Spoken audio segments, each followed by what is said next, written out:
साल 1980 में जब हमारा देश स्पेस टेक्नोलॉजी में नए रिकॉर्ड बना रहा था, तब चीन में हर 10 में से 9 इंसान भूख से तड़प रहे थे। लेकिन आज वक्त और हालात पूरी तरह बदल चुके हैं। आज वही चीन अपनी एडवांस मैन्युफैक्चरिंग, हाईटेक इंफ्रास्ट्रक्चर और टेक्नोलॉजी के दम पर एक ग्लोबल पावर हाउस बन चुका है। लेकिन क्या आप जानते हैं कि चीन के इस सुपर पावर बनने के सफर की नींव किसी शांति से नहीं, बल्कि एक खौफनाक गृहयुद्ध, क्रूर तानाशाही और करोड़ों लोगों की लाशों पर रखी गई है।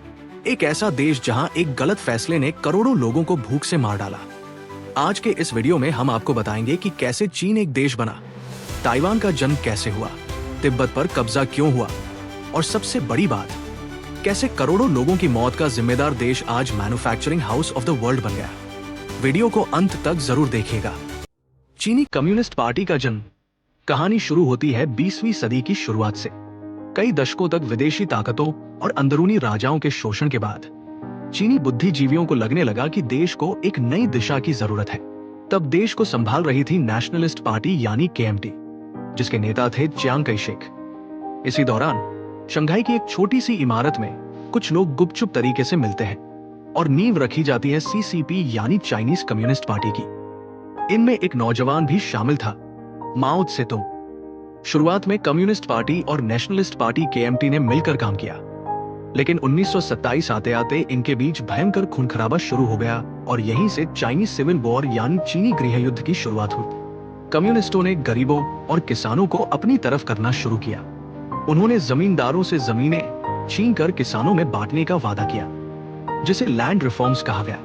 इसी संघर्ष के बीच कम्युनिस्टों ने अपनी एक सेना बनाई जिसे रेड आर्मी कहा गया। लेकिन यहाँ एक बहुत दिलचस्प बात हुई। 1929 के गुटिया कांग्रेस में यह तय किया गया कि ये सेना देश की सरकार के नहीं, बल्कि सीधे कम्युनिस्ट पार्टी के कंट्रोल में रहेगी।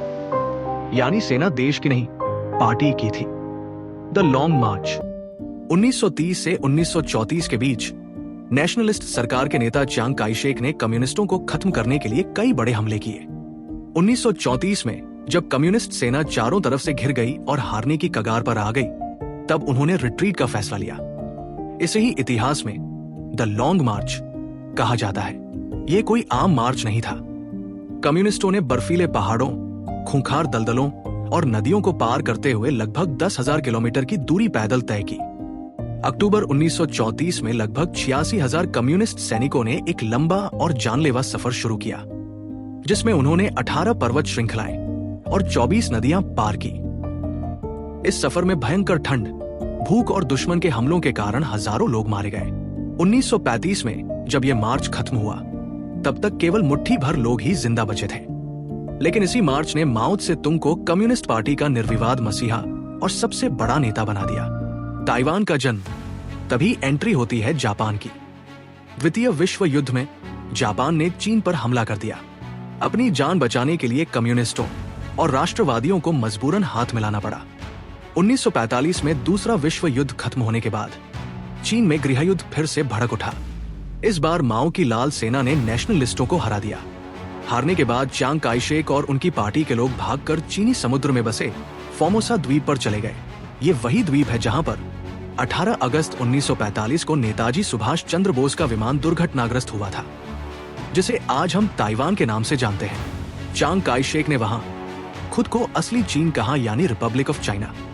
वही दूसरी तरफ 1 अक्टूबर 1949 को माओ त्से-तुंग ने बीजिंग के तियानमेन स्क्वायर से ऐलान किया, the People's Republic of China का। चीन आजाद तो हो गया, लेकिन अंदरूनी तौर पर खोखला था। चीन का तिब्बत पर कब्जा और तबाही। सत्ता में आते ही देश को एक करने और अपनी सीमाएं सुरक्षित करने के नाम पर चीन ने अपनी विस्तारवादी नीति शुरू कर दी। 1950 में माओ की रेड आर्मी ने शांतिप्रिय देश तिब्बत पर हमला कर दिया। कम्युनिस्टों का दावा था कि वह तिब्बत को साम्राज्यवादियों से आजाद करा रहे हैं। तिब्बत के पास कोई आधुनिक सेना नहीं थी। चीनी सैनिकों ने भिक्षुओं को प्रताड़ित किया, मठों को नष्ट कर दिया। साल 1959 में जब दलाई लामा की जान पर बनाए, तो उन्हें भेष बदलकर तिब्बत से भागकर भारत में शरण लेनी पड़ी। चीनी सेना ने तिब्बत की राजधानी ल्हासा और चमदो पर कब्जा कर लिया और 1951 में तिब्बत की सरकार को बंदूक की नोक पर 17 सूत्रीय समझौते पर हस्ताक्षर करने के लिए मजबूर किया, जिससे तिब्बत चीन का हिस्सा बन गया।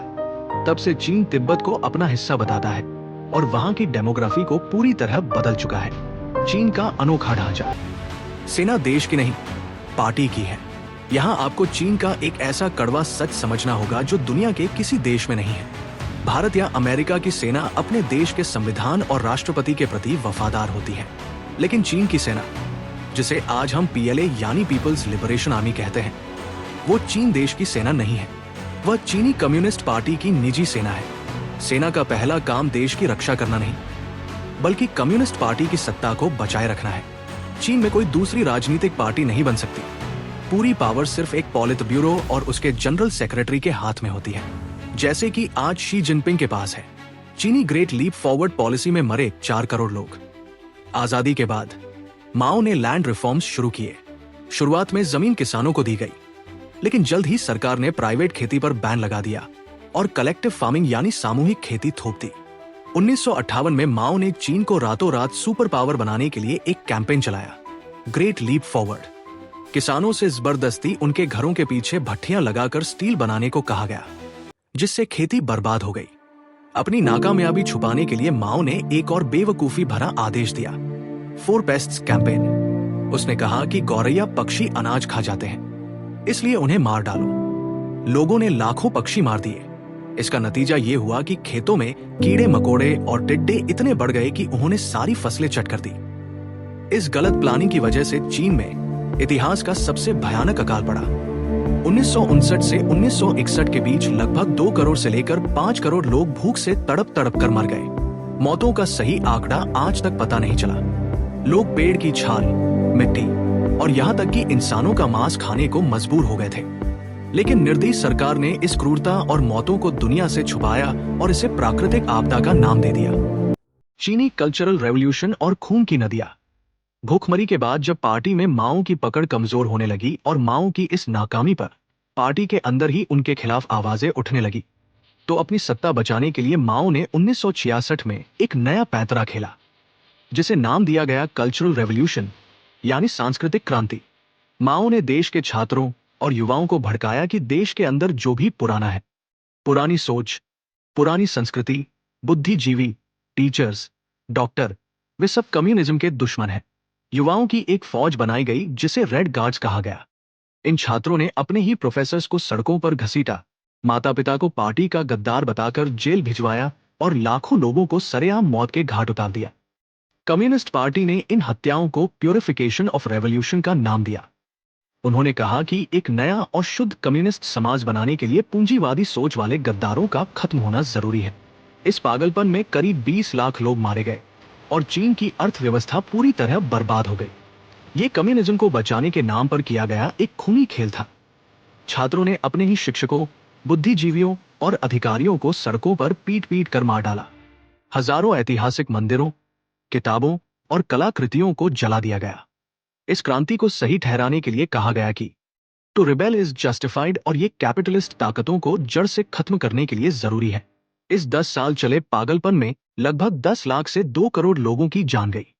1966 में जब माओ सेतुंग ने ये क्रांति शुरू की, तो इसकी गाज आज के चीनी राष्ट्राध्यक्ष शी जिनपिंग के परिवार पर भी गिरी। उनके पिता, जो देश के उप प्रधानमंत्री थे, उन्हें गद्दार घोषित कर जेल में डाल दिया गया और सालों तक टॉर्चर किया गया। दहशत का आलम यह था कि जान बचाने के लिए शी जिनपिंग की मां को एक सार्वजनिक सभा में अपने ही पति को देश का दुश्मन बोलना पड़ा। यहां तक कि खुद 13 साल के शी जिनपिंग को भी अपने पिता के खिलाफ नारे लगाने के लिए मजबूर किया गया। इस टॉर्चर से तंग आकर जिनपिंग की सौतेली बहन ने सुसाइड कर लिया। खुद शी जिनपिंग को चकाचौंध से दूर एक बेहद पिछड़े गांव में भेज दिया गया, जहां उन्होंने 7 साल तक एक गुफा में रहकर मजदूरी की। डेंग शियाओपिंग और ग्लोबल फैक्ट्री का उदय। 1976 में माओ की मौत के साथ ही चीन को एक नई सांस मिली। इसके बाद सत्ता में आए डेंग शियाओपिंग, जिन्हें फादर ऑफ मॉडर्न चाइना भी कहा जाता है।